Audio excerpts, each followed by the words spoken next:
Hello everybody and welcome. In this video I'm going to show you top tricks for your earbuds Marshall Motif II.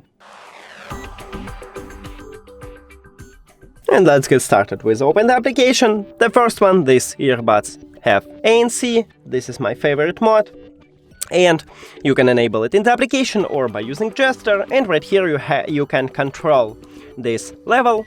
So by default it's high, but you can lower it if you don't need it.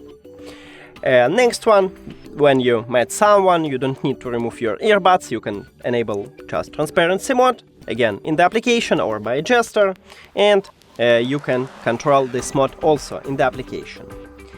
To improve your listening experience, you can change equalizer browser, and right here in the application we have a lot of it, so you can choose the best one for you. Bass Boost is the best one for me, so you can also, if you prefer this mod, you can enable it right here.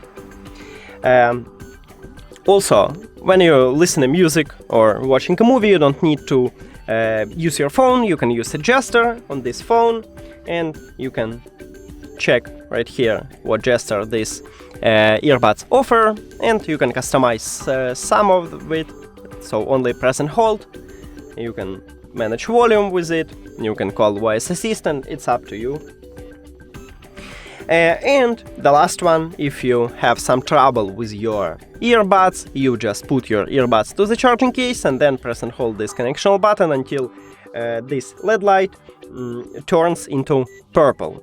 And then you just reconnect your earbuds. And that's it. Thank you for watching this video. If you found it helpful, please consider subscribing to the channel and leave the like on the video. See you later.